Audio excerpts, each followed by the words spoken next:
প্রিয় রুদ্র, প্রযত্নে আকাশ। তুমি আকাশের ঠিকানায় চিঠি লিখতে বলেছিলে। তুমি কি এখন আকাশ জুড়ে থাকো? তুমি আকাশে উড়ে বেড়াও তুলোর মতো, পাখির মতো। তুমি এই জগৎ সংসার ছেড়ে আকাশে চলে গেছো। তুমি আসলে বেঁচেই গেছো রুদ্র। আচ্ছা, তোমার কি পাখি হয়ে উড়ে ফিরে আসতে ইচ্ছে করে না? তোমার সেই ইন্দিরা রোডের বাড়িতে আবার সেই নীলক্ষেত, শাহবাগ, পরিবাগ, লালবাগ চষে বেড়াতে ইচ্ছে তোমার হয় না? এ আমি বিশ্বাস করি না। ইচ্ছে ঠিকই হয়, পারো না। অথচ এক সময় যা ইচ্ছা হতো তোমার তাই করতে। ইচ্ছে যদি হতো সারা রাত না ঘুমিয়ে গল্প করতে করতে। ইচ্ছে যদি হতো সারাদিন পথে পথে হাঁটতে হাঁটতে। কে তোমাকে বাধা দিত? জীবন তোমার হাতের মুঠোয় ছিল। এই জীবন নিয়ে যেমন ইচ্ছে খেলেছ। আমার ভেবে অবাক লাগে, জীবন এখন তোমার হাতের মুঠোয় নেই।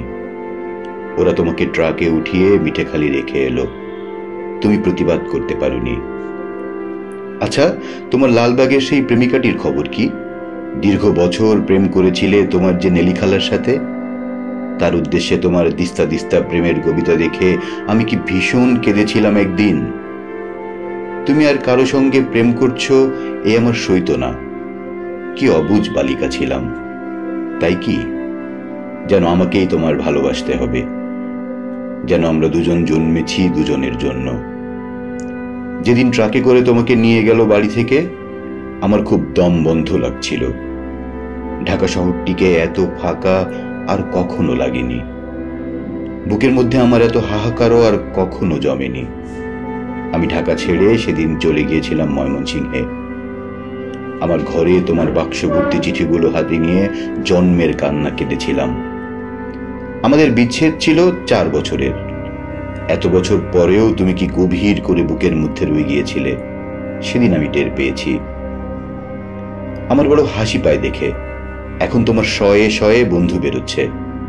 তারা তখন কোথায় ছিল যখন পয়সার অভাবে তুমি একটি সিঙ্গাড়া খেয়ে দুপুর কাটিয়েছ? আমি না হয় তোমার বন্ধু নই, তোমাকে ছেড়ে চলে এসেছিলাম বলে। এই যে এখন তোমার নামে মেলা হয়, তোমার চেনা এক আমি বোধহয় অনুপস্থিত থাকি মেলায়।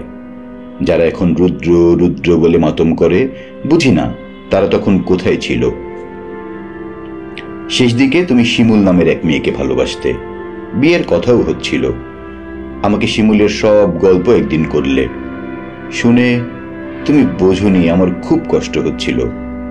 এই ভেবে যে তুমি কি অনায়াসে প্রেম করছো, তার গল্প শোনাচ্ছ। ঠিক এরকমই অনুভব এক সময় আমার জন্য ছিল তোমার।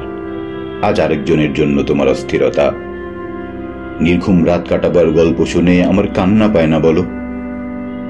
তুমি শিমুলকে নিয়ে কি কি কবিতা লিখলে তা দিব্যি বলে গেলে। আমাকে আবার জিজ্ঞেসও করলে কেমন হয়েছে। আমি বললাম খুব ভালো। শিমুল মেয়েটিকে আমি কোনোদিন দেখিনি। তুমি তাকে ভালোবাসো যখন নিজেই বললে, তখন আমার কষ্টটাকে বুঝতে দেইনি। তোমাকে ছেড়ে চলে গিয়েছি ঠিকই, কিন্তু আর কাউকে ভালোবাসতে পারিনি। ভালোবাসা যে যাকে তাকে বিলোবার জিনিস নয়। আকাশের সঙ্গে কত কথা হয় রোজ, কষ্টের কথা, সুখের কথা। একদিন আকাশ ভরা জ্যোৎস্নায় গা ভেসে যাচ্ছিল আমাদের। তুমি 2-4টি কষ্টের কথা বলে নিজের লেখা একটি গান শুনিয়েছিলে। ভালো আছি, ভালো থেকো, আকাশের ঠিকানায় চিঠি দিও। মোংলায় বসে গানটি লিখেছিলে। মনে মনে তুমি কার চিঠি চেয়েছিলে? আমার, নেলি খালার, শিমুলের? অনেক দিন ইচ্ছে তোমাকে একটা চিঠি লিখি। একটা সময় ছিল তোমাকে প্রতিদিন চিঠি লিখতাম, তুমিও লিখতে প্রতিদিন। সেবার আরমানিটোলার বাড়িতে বসে দিলে আকাশের ঠিকানা। তুমি পাবে তো এই চিঠি। জীবন এবং জগতের তৃষ্ণা তো মানুষের কখনো মেটে না। তবু মানুষ আর কদিন বাঁচে বলো? দিন তো ফুরোয়। আমার কি দিন ফুরোচ্ছে না? তুমি ভালো থেকো, আমি ভালো নেই। ইতি সকাল। পুনশ্চ আমাকে সকাল বলে ডাকতে তুমি। কতকাল ওই ডাক শুনি না। তুমি কি আকাশ থেকে সকাল, আমার সকাল বলে মাঝে মধ্যে ডাকো, নাকি আমিই ভুল শুনি?